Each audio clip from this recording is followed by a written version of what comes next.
Ya, siapa namanya? Yanti.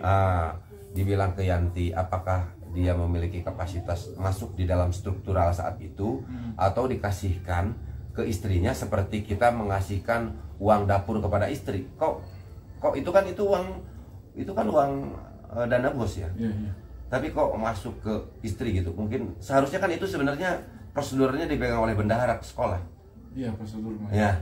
Tapi kenapa itu bisa masuk ke Yanti, seperti halnya itu adalah uang dapur bukan uang negara gitu loh. Gimana? Nah, itu kan Yanti sebagai istrinya. Terus saya udah dikasih ke Yanti, uang masuk ke kamar gitu.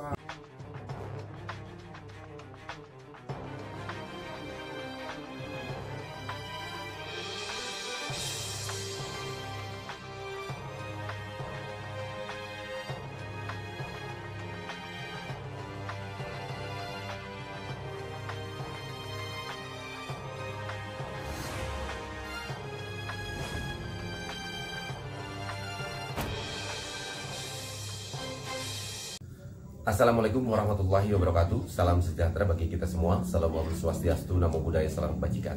Teman-teman, masih bersama saya Heri Susanto, dan pada kesempatan kali ini saya dengan Mr. Dedi.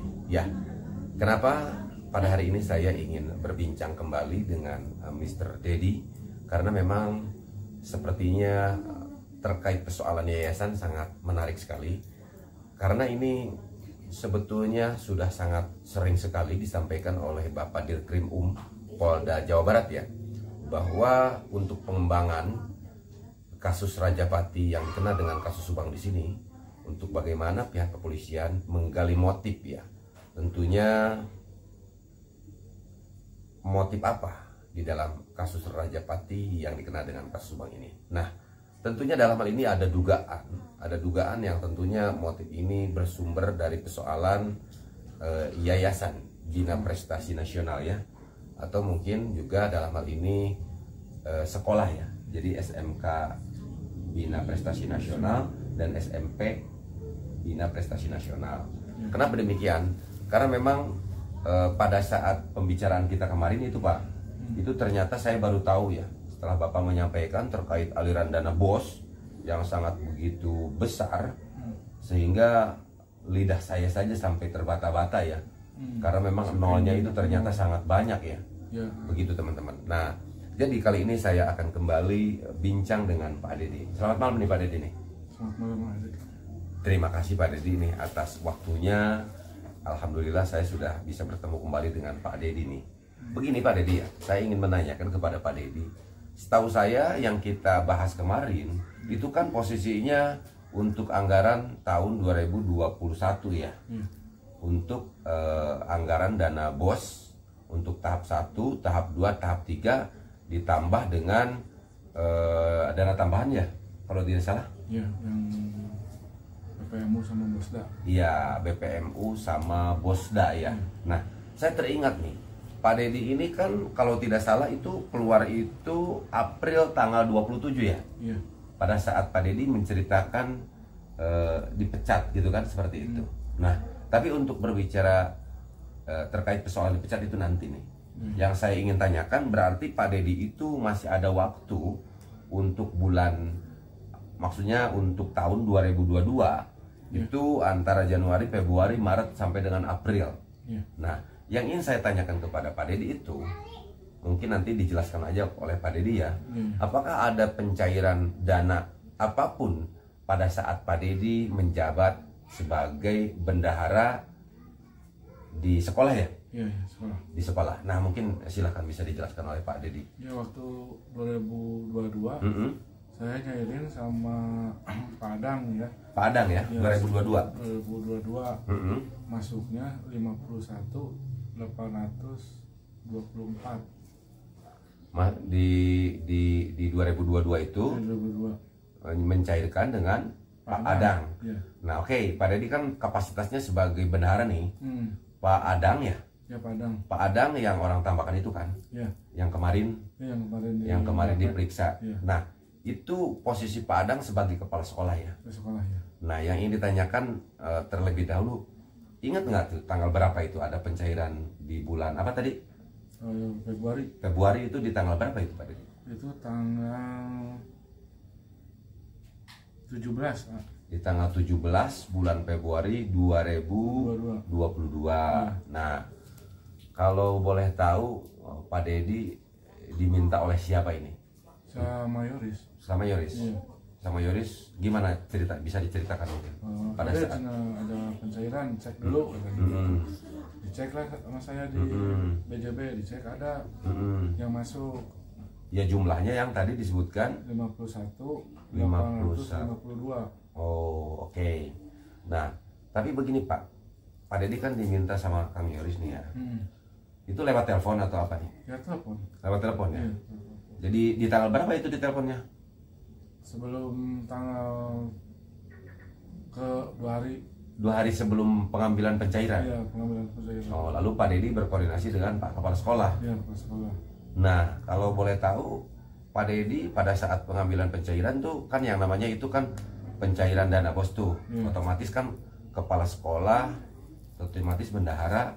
Nah, selain itu dengan siapa lagi tuh Pak Dedi? Sama Pak Adam. Berdua? Ya, kalau pencairan itu harus sama Kepala Sekolah sama bendahara. Bendahara. Oh, jadi Pak Dedi naik motor dengan Pak Adang ke Subang ke Bank? Ke Bank BJB. Bank BJB. Jalan Cagak. Oh, ke Bank BJB Jalan Cagak ya. Nah, Pak Dedi, setelah pencairan yang dana tadi, itu Pak Dedi langsung kemana nih? Itu berbentuk cash atau dicairkan masuk ke rekening kan ya? Iya. Di cash kan atau bagaimana tuh Pak Dedi? Cash. Itu kan masuknya 51 ya, bisa diambil 34 juta. Terus sisanya buat beli siplah, ada siplah. Oh, beli siplah. Iya. Siplah termasuk misalkan beli barang bangku, kursi, bangku, oh seperti alat itu, sekolah gitu siplah, komputer, terus laptop, bisa printer gitu. Berarti yang dibawa Pak Dedi itu yang berbentuk cash 34 juta dari nilai 51. Yang sisanya ngendap di rekening itu untuk dana siplah. Dana siplah, ya. Nah, jadi setelah pencairan berarti Pak Dedi bawa uang 34 juta tuh dengan Pak Adang. Ya, sama Pak Adang. Nah, setelah pencairan di situ bawa uang 34 juta, Pak Dedi langsung kemana tuh? Langsung ke rumah Yoris. Nah, ke rumah Yoris. Coba mungkin bisa diceritakan oleh Pak Dedi. Yoris telepon. Saya langsung dikasihkan ke Yoris sama Pak Adang. Terus harusnya ada Pak Adang kepala sekolah. Terus sama Yoris kasihin sama Yanti uangnya. Terus Yanti ke dalam. Saya mah cuma nulisin gaji guru segini saya Pak Adang gitu. Dari situ ya udah pulang lagi. Kok tadi Pak Dedi dikasihkan ke Kang Yoris. Nah, di tahun 2022 ini tadi kan kepala sekolah itu Pak Adang ya, yang membantu proses pencairan dengan Pak Dedi dengan kapasitas Pak Dedi sebagai bendahara. Nah, lalu kapasitas Yoris di sini posisinya sebagai apa saat itu? Ketua yayasan. Ketua yayasan ya. Ya, aktif lagi kan. Aktif lagi ya. Aktif lagi. Iya, karena memang kemarin itu ya kan, ya, setelah itu kan. Setelah pisah kan bergabung. Jadi lagi ke ketua yayasan. Masuk lagi ke ketua yayasan. Sebentar Pak Dedi, ini ada sesuatu yang menarik nih. Tadi Pak Dedi katakan bahwa uang itu Pak Dedi kasihkan ke Yoris dan dari Yoris dikasihkan ke Yanti. Nah, yang ini saya tanyakan, ini kapasitasnya apakah dikasih ke Yoris, ke istrinya Yoris itu, apakah karena memang dia sebagai istrinya Yoris, atau memang Yanti di sini juga memiliki potensi yang strategis atau apa, sepengetahuan Pak Dedi, sehingga uang itu bisa masuk ke siapa? Ke istrinya siapa itu tadi yang dibilang? Yoris. Ya, siapa namanya? Yanti. Dibilang ke Yanti, apakah dia memiliki kapasitas masuk di dalam struktural saat itu, atau dikasihkan ke istrinya seperti kita mengasihkan uang dapur kepada istri? Kok itu kan uang dana bos ya. Tapi kok masuk ke istri gitu? Mungkin seharusnya kan itu sebenarnya prosedurnya dipegang oleh bendahara sekolah. Iya, prosedurnya. Ya. Tapi kenapa itu bisa masuk ke Yanti seperti halnya itu adalah uang dapur bukan uang negara itu loh. Gimana? Nah, itu kan Yanti sebagai istrinya. Terus saya udah dikasih ke Yanti, uang masuk ke kamar gitu. Jadi uang dikasih ke Yanti, uang masuk ke kamar. Iya, sama Yanti dibawa ke sama kamar. Yanti. Iya. Oke ya, berarti pada saat itu posisi Yanti bukan intinya tidak masuk ke dalam struktural waktu itu. Enggak. Kepengurusan. Enggak. Jadi otomatis fix Nah. duit itu dikasih ke Yanti yang 34 juta itu Iya. dengan kapasitasnya hanya Yanti itu sebagai istrinya Kang Yoris. Iya. Nah, menurut Pak Dedi, tadi kan saya katakan nih bahwa kalau yang namanya ya kita sebut saja ya, ininya kan dana bos ya. Kita sebut kemarin bahwa dana bos itu adalah dana pemerintah yang tentunya diberikan kepada sekolah ini untuk mencerdaskan anak bangsa. Iya, iya. Nah, tetapi saya juga tadi sebutkan ke Pak Dedi, sebetulnya kalau menurut apa namanya sih penataan atau ya istilahnya hierarki organisasi lah ya, berbicara tentang tupoksi gitu loh. Iya, iya. Sebetulnya kan mungkin Pak Dedi lah sebetulnya yang harus memegang uang itu gitu loh. Iya. Apabila nanti misalkan diperlukan untuk ini untuk itu, ya setidaknya nanti Pak Dedi yang mengeluarkan kan seperti itu. Iya, iya. Tetapi bagaimana nih? Apakah memang ini diminta setiap ada pencairan diminta atau bagaimana itu? Ya dulu juga gitu waktu bukan kepala sekolah Wayu misalnya adalah kepala sekolah yang sebelumnya gitu taruh di situ di yayasan uang. Oh. Jadi kalau keperluan sekolah langsung minta ke yayasan gitu. Oh, jadi Saya juga kan kemarin uangnya pegang ku aweh cenah. Ya silakan begitu. Kan saya kalau uang riskan ya. Jadi dikasihin aja ke AA gitu. Saya minta buat guru-guru. Apa Pak Dedi nggak enak juga karena secara tidak langsung dia itu bos gitu? Iya gitu. Gitu ya? Pak Dedi sebagai anak buah gitu ya? Iya. Tapi Pak Dedi juga tahu sebetulnya yang harus memegang bendahara kalau betul-betul organisasi dipakai itu Pak Dedi ya? Iya harusnya gitu. Tapi tidak ada daya dan ya tidak ada daya lah yang namanya. Kan namanya bos, saya cuma pegawai gitu ya. Iya iya iya. Gitu. Jadi waktu itu cuman berdua dengan Pak Adang ya, Pak Adang, yang pencairan bulan Februari tanggal berapa tadi? 17 ya. Nah selanjutnya Pak Dedi, kan Pak Dedi itu masih ada waktu sampai akhirnya bulan April Pak Dedi dipecat nih. Itu sama Iwan juga pernah nyairin Sama Iwan mana nih? Iwan kepala sekolah SMK. Itu Iwan posisi kepala sekolah SMK ya. Iya. Kalau tadi kan Pak Adang sekolah SMP ya. Iya. Nah kalau untuk pencairan SMK dengan tadi kepala sekolahnya Kang Iwan. Iya. Nah ini berapa ini nilainya nih? Itu kan 77 sama yang tahap 3 gitu. Tahap 3. Ya belum ada perubahan. Belum ada perubahan. Oh. 77 sekian lah gitu. Itu juga sama dari BJB pulang kasihin ke Yoris uangnya. Dikasih ke Yoris. Oke. Kita runut dulu ya. Iya. Pak Dedi begini. Pak Dedi tahu bahwa waktu itu ada pencairan yang di SMK ya, yang kepala sekolahnya adalah Iwan. Nah, pada saat kepala sekolahnya Iwan itu sekali lagi itu di bulan apa itu? Kan tadi di bulan Februari tanggal 17 tuh. Itu Januari dah. Yang SMP-nya tuh. Yang SMP mah beda sebulan sama Iya. SMK. Ini duluan mana nih? Duluan SMK itu teh. Duluan SMK. Oh, jadi sebelum Pak Dedi ini ada SMK dulu. SMK dulu. Tapi masih dalam bulan Februari. Enggak, Januari. Oh, di Januarinya. Januarinya. Nah, sekarang begini, pada saat pencairan dana bos ya, untuk SMK-nya yang nilainya kalau tidak salah tadi 77 sekian lah gitu. ya sekian. Kepala sekolahnya Kang Iwan itu bendaharanya siapa? Saya. Nah, Pak Dedi coba monggo sekalian. Pak Dedi nih harusnya tadi kita berbicaranya kalau tahu seperti itu ya berbicaranya dari yang lebih awal dulu ya. Tetapi tidak masalah lah. Bagaimana tuh untuk pencairan yang bulan Januari nih? Mungkin bisa diceritakan sama Pak Dedi. Januari. Pak Dedi cek, nah itu bos sudah masuk. Nah, gitu ada kabar. Saya Yoris teh. Nah, dicek sama saya. Ada masuk, Kak. Masuk. Masuk di Januari teh. Di Januari. Masuk. terus teh paginya diambil aja sama saya teh sama Iwan. Sama Iwan ya, masih di BJB juga ya? BJB jaga. Ayo kita ke orang ke BJB. Cair lah. Terus Yoris telepon ke Iwan. Dimana kan Iwan gitu. Masih di BJB. Nah, langsung udah cair, langsung ke sana ke rumah Iwan. Oke. Ke rumah Yoris. Rumah Yoris. Oke. Kan itu uang 77 juta sekian dana bos yang untuk SMK yang kepala sekolahnya saat Iwan dan bendahara sebagai bapak. Pada saat diambil itu uang berbentuk udah langsung dicairkan atau masih dalam rekening pada saat kesana datang itu? Udah cash tunai. Nilainya berapa itu? 77. Oh berarti itu mah tidak ada dana untuk sip lah ya, sehingga uangnya bisa dicairkan semuanya? Nggak ada sip lah. Oh. Kalau sip lah tahap 2an ya.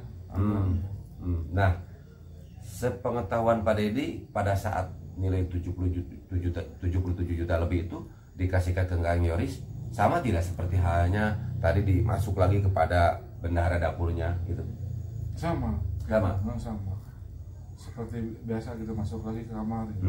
Jadi masuk lagi ke kamar ya? Iya. Kayak kita ngasih uang saku sama istri gitu? Iya gitu. Seperti itu. Nah, terus digaji saya, Pak Iwan gaji, saya digaji. Gitu. Seperti itu ya. Oke, berarti pada saat Pak Dedi menjabat sebagai bendahara itu ada 2 kali pencairan dana bos untuk SMK dan SMP ya. SMK pada saat kepala sekolahnya Pak Iwan dan untuk SMP pada saat kepala sekolahnya Pak Adang. Kan seperti itu ya. Jelas ya Pak ya. Oke, nah selain dari dana bos ada tidak Pak pada saat posisi Bapak menjabat aja tuh di sebelum Bapak dipecat? Dana apa lagi? Nggak ada lagi ya? Itu kan ada apa teh yang 2022 teh yang itu teh BPMU. Ya. Yang BPMU cuman itu mah masih pemberkasan. Nggak tahu cairnya sama Iwan gitu. Oh, jadi karena Bapak keburu dipecat ya? Iya. Oh, nah pada saat pengganti Bapak itu posisi bendahara diganti oleh siapa Pak? Kalau bendahara, Yoris kata Iwan. Ke Yoris ya? Yoris tadi kan sebagai ketua yayasan. Iya. Ya istilahnya sebagai ketua yayasan ya. Ketua yayasan. Tapi dia juga sebagai posisinya bendahara juga. Bendahara SMK. Bendahara SMK. Waktu sama Iwan. Iya. Ini sebetulnya apa namanya boleh sih tidak Pak menurut Bapak itu rangkap jabatan ya, seperti waktu itu? Dulu saya di SMK lain nggak boleh kan nggak boleh kan? Setahu saya memang tidak boleh itu. Nggak boleh, dari dinas pendidikan juga kan Sukanegor ya? Nggak boleh. Intinya kan double jabatan seperti itu ya. Intinya bagaimana mau objektivitas gitu. Iya. Lebih mengarah kepada subjektif kan kalau seperti itu. Jadi nggak boleh seorang dari yayasan maksudnya kayak menhukam nih. Ada menhukamnya gitu. Nggak boleh merangkap 2 jabatan. Nah begini Pak, yang saya ingin tanyakan pada saat itu Kang Yoris sebagai posisinya bendahara. Sementara aturan dari dinas juga mungkin mengatakan tidak boleh ya? Tidak boleh. Nah tetapi bagaimana kan yang namanya di dalam laporan pertanggungjawaban misalkan nih LPJ dan lain sebagainya kan ada posisi bendahara. Itu ditandatangan oleh siapa? Sementara tadi kan aturan tidak boleh. Kan yang namanya oh saya bendahara bukan seperti itu. Tetapi memang harus ada SK-nya atau apa? Iya sama bendahara kan. Kalau SK itu bisa dibikin sama Yoris. Betul sekali. Tetapi pada saat masuk ke dalam proses verifikasinya gitu loh ke dinas. Ya ke dinas mah nggak boleh. Iya tapi kan itu akhirnya tetap bisa. Jadi dinas nggak tahu. Jadi nggak tahu di dinas. Nggak, maksud saya gini Pak. Tadi kan aturan tidak boleh nih double jabatan. Nah SK oke lah bisa dibuat ya. Nah, bisa dibuat. Tapi kan otomatis pada saat itu ditandatangan ternyata kepala sekolahnya maaf ya ketua yayasannya itu dan bendaharanya itu, apakah dari dinas itu tidak ada pertanyaan? Ya pasti ada pertanyaan. Langsung ke Yoris. Tapi kok intinya kan mungkin ada tahapan proses verifikasi data lah ya. Tapi kok bisa lolos? Nih bagaimana? Menurut bisa sedikit Bapak jelaskan nggak? Ya mungkin bapaknya Yoris pengaruh dari kayak ke dinas-dinas gitu. Oh berarti kalau kayak begitu istilahnya ini mendugaan nih kalau seandainya tadi berbicara aturan seperti itu, sementara ternyata data yang diberikan seperti itu, berarti ini seolah-olah ini ada sebuah tanda tanya nih dengan dinas terkait gitu loh Pak. Iya. Terkait verifikasi datanya. Kan Pak Yosep pada kenal Ya. ke dinas Subang, Ya. dinas ACD gitu, ada yang kenal. Jadi begini ya, aturan itu kan dibuat untuk dilaksanakan oleh semua orang. Ini kan kita seperti itu ya. Hukum juga kan berlaku untuk semua orang. Nah, tadi kalau misalkan ada aturan tidak boleh rangkap jabatan, ya kan ya. Iya. Sementara data administrasi harus masuk ke dinas. Tetapi pada saat proses verifikasi itu berarti kalau dengan kenal aturan itu tidak berlaku ke dinas. Memang begitu Pak dinas kita? Iya gitu. Begitu? Kayaknya gitu. Kayaknya begitu ya? Dulu juga sempat ditegur ya masih aja. Iya. Ini sangat. Dulu dengar ditegur gitu. Iya. Tapi masih aja. Masih aja. Jadi ditegur oleh mana nih? Dinas. Oleh dinas. Dinas terus pengawas. Iya. Ngomong. Tapi, nah yang aneh justru ini ditegur oleh dinas karena memang tidak boleh double jabatan. Iya. Nah akan tetapi pada saat tetap itu dilakukan, kenapa itu juga tetap masih bisa verifikasi bisa lolos gitu kan ya? Saya heran ini negurnya, ini negurnya negur beneran atau negur formalitas gitu ya sebetulnya. Setahu Bapak? Negur formalitas. Supaya yang lain nggak ikut-ikutan. Gitu. Iya. Ini kenapa saya menarik sekali Pak untuk bagaimana bisa berbincang terkait persoalan ini, dan alhamdulillah kan Bapak juga ingin menyampaikan hal ini ya. Nah cuman tertarik kenapa? Karena memang sesuai dengan apa yang disampaikan oleh Bapak Dirkrim ya, Kombes Pol Surawan, tentunya diduga ada dugaan ini, ada dugaan memang terkait motif dari hal ini gitu loh Pak, sehingga saya tertarik untuk bagaimana bisa bertanya kepada Bapak. Nah, oke Pak, berarti tidak ada lagi ya dana lain selain ya pada saat Bapak menjabat sebagai bendahara ya, selain dana bos untuk SMP, dana bos untuk SMA. Oke ya Pak ya, seperti itu ya. Ya kalau masalah siplah ya, siplah nih. Nah kita bicara siplah nih Pak, yang tadi uang masuk rekening terus ditahankan untuk siplah, ini bagaimana bisa Bapak jelaskan? Kalau siplah itu masuknya ke Raja Abadi CP-nya. Ke Raja Abadi. Iya. Boleh deh saya bertanya. Iya. Raja Abadi itu CP ini milik siapa Pak? Direkturnya siapa? Yoris. Direkturnya Yoris. Iya. Jadi Yayasan Bina Prestasi Nasional saat itu Yoris sebagai ketua yayasan. Iya. Terus dia juga sekaligus sebagai direktur CP Raja Abadi yang melaksanakan pelaksana gitu loh, sebagai pelaksana daripada pekerjaan dana siplah ini untuk menyediakan atau ya mengadakan terkait, bisa disebutkan mungkin apa tuh Pak ya, meja kayak gitulah ya. Ya meja komputer, terus printer bisa masuk ke situ. Printer juga bisa masuk ya. Bisa, komputer, laptop bisa. Ya. Jadi berarti ini tidak bukan CP milik orang lain ya Pak ya, milik sendiri. Ya itu kan sisanya ke CP Yoris. Nah ke CP Yoris. Nah oke. Ini Pak, ini sangat menarik sekali nih Pak. Nah tadi Bapak katakan dana siplah yang taruhlah tidak dicairkan karena memang itu peruntukannya untuk itu.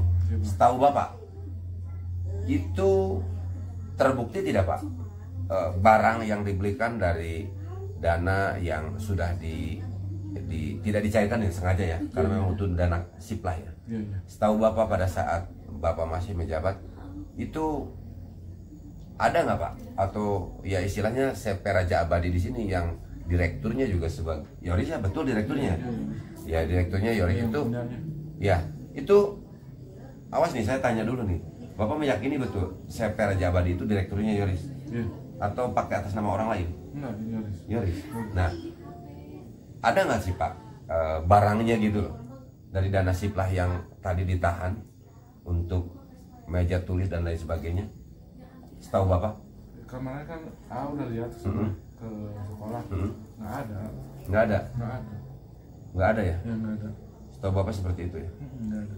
Waktu saya juga kan dulu ada pengeluaran pembelian buku, kata Ya. Ada buku mah, tapi saya nggak ngeliat. Gitu. Ada buku. Nah, kan saya teh jadi bingungnya teh ke dia Bos gitu. Ya. Jadi bingungnya teh mau nanya juga kan apa Ayoris Ya. Ayoris gitu. Ya. Oke nih Pak, kita berarti udah seperti itu ya Pak. Udah untuk supply udah ya. Tapi kemarin Pak, waktu kita jalan-jalan main ke sekolah, melihat kondisi bangunan sekolah saat ini setelah lama ditinggalkan, itu bangunan sepertinya dari Bamprok dia, bantuan pemerintah provinsi nih ya Pak. Berarti mandiri tahun 2015 waktu gubernurnya Pak Ahmad Heriawan kalau tidak salah. Nah itu gimana itu Pak? Ada yang Bapak ketahui terkait hal ini? Berarti baru kan itu Pak ya? 2015 ya baru. Baru saya pikir bangunan ini sudah lama begitu Pak. Enggak, baru itu kan Pak. Nah ini juga saya ada. Saya juga kan 2015 nggak tahu pendiriannya kapan gitu ya. Saya nggak tahu kan. Kayak kata orang udah lama gitu. Ya mungkin saja sih Pak. Tapi pada saat tahun 2015 Pak Yosep di sini juga udah menikah. Kalau kata Yorisma menikah siri dengan Bu Mimin udah ya? 2015 ini. Ya udah mungkin kan saya tahunya Pak Yosep 2018 dekatnya. Oh iya. Oh menarik sekali nih. Berarti sepertinya dari pembangunan sekolah aja ini sudah menimbulkan bibit-bibit ya. Percikan-percikan, intinya yang menimbulkan kecemburuan lah ya. Sepertinya seperti itu ya Pak. Iya. Oke lah, cukup Pak. Tetapi sebetulnya saya masih ingat ini, masih ada sebetulnya yang ingin saya tanyakan kepada Bapak ini. Tapi karena memang waktunya sudah. Oh iya, ada satu lagi nih, saya penutup saja nih Pak. Nah terakhir nih di tanggal April tanggal 27 April ya. Bapak ujuk-ujuk dipecat nih, mungkin supaya lebih gamblang lagi gimana tuh Pak ceritanya Pak? Kok bisa Bapak dipecat sih gitu? Ya nggak tahu kan, saya waktu itu teh kan sudah main sama guru-guru nih, sudah main sama guru-guru. Paginya dapat surat dari grup itu, dari grup apa teh? WhatsApp ya? Grup sekolah. Nah, jadi yang dipecat tentang usaha kok Yoris. Kata-kata saya teh, saya bilang ke Yesus ya, saya alhamdulillah aja ngomongnya gitu. Nggak tahu masalahnya apa, kata saya gitu. Tapi Bapak ingat-ingat nggak? Dulu juga pada ngomong gitu. Ya, tapi Bapak ingat-ingat nggak? Saya rasa dulu saya pernah mendengar Kang Yoris pernah marah ke papahnya nih. Dan kebetulan itu juga ada rekamannya yang saya pernah mendengar. Apakah karena itu atau karena apa itu? Oh itu kan saya waktu dulu di channel sebelah ya. Iya ada. Waktu dulu ada salah satu channel Bapak sering speak up di situ. Waktu pertama nih masuk ke channel itu ngebahas yayasan saya teh gitu. Kalau udah ngebahas yayasan lama-lama jadi berapa siswa nanyain terus lama-lama saya dikasih rekaman nih dari Bu Mimin, rekaman Pak Yosep dimarahin sama Yoris. Kata saya teh terus pagi-paginya Pak Yosep nelpon, dia jangan ngebahas yayasan katanya gitu, sekolah jangan dibahas. Sekolah mah nggak ikut campur masalah kasus ini gitu, kata Pak Yosep. Dia cerita bahwa dia dimarahin. Iya, apa ngambek gitu kan. Oh si ngambek kalau bapak punya rekanan gitu. Nyalain langsung atuh ke Dedi nelponan anak gitu. Kalau nggak boleh itu yayasan mah gitu. Langsung aja nelpon, jangan marah-marah bapak gitu, bilang gitu. Oh, seperti itu ya Pak ya? Iya. Jadi ke bapak langsung tidak ya? Enggak pernah nelpon, kan nomor saya diblokir kan bisa dibuka lagi. Oh seperti itu. Jadi langsungnya ke bapak, saya juga ada rekamannya. Oh ada ya? Ada. Oh iya. Bahwa waktu bapak marahin itu ya? Ya, Pak Yosef. Oh, Pak Yosef seperti itu. Oh. Jadi kenapa Pak, kenapa nggak langsung ke saya nelponnya, Yoris bilang gitu. Jawabannya gimana katanya? Nah, udahlah, jangan diperpanjang. Iya. Kata Pak Yosef teh. Gitu. Kata Pak Yosef Bapak. Seperti itu. Oke deh Pak. Sepertinya bincang kita kali ini untuk sementara dicukupkan sekian aja dulu ya Pak. Iya. Terus yang terakhir mungkin ya insya Allah mungkin secepatnya untuk, karena memang Bapak ada niatan untuk bagaimana bisa memberikan keterangan kepada para penyidik ya. Kita harus memberikan semangat terus kepada pihak kepolisian Polda Jawa Barat yang sangat semangat, sangat gigih ya Pak ya. Apalagi sekarang ya langsung hal ini disampaikan oleh Bapak Dirkrim Polda Jawa Barat ya. Sangat luar biasa sekali. Yang dulu kita hanya mendapatkan sebuah sketsa saja, tetapi setelah Bapak Dirkrim yang baru ini nih dan Bapak Kapolda juga yang baru ya, alhamdulillah, intinya pada 3 bulan terakhir melakukan pemeriksaan yang sangat begitu intens terhadap saksi di dalam kasus Subang ini, ya akhirnya membuahkan hasil sampai akhirnya atas kerja kerasnya semua pihak ya, termasuk juga mungkin dalam hal ini para pemerhati kasus Subang, teman-teman semuanya. Sekali lagi saya ucapkan terima kasih kepada teman-teman semuanya, karena kita semangat itu karena teman-teman semuanya. Gini kemarin teh yang waktu saya di BAP itu data-data udah di sana semua. Data-data mana nih? Data yang SMP, yang SMK, data siswa. Tapi udah di sana, berarti pihak Krimsus udah gerak cepat. Ya. Mendalami yayasan ini. Karena memang diduga ada dugaan motifnya. Saya nggak bisa ngebohong. Ya, memang tidak boleh membohong Pak Dedi itu. Jadi semua data ada di sana.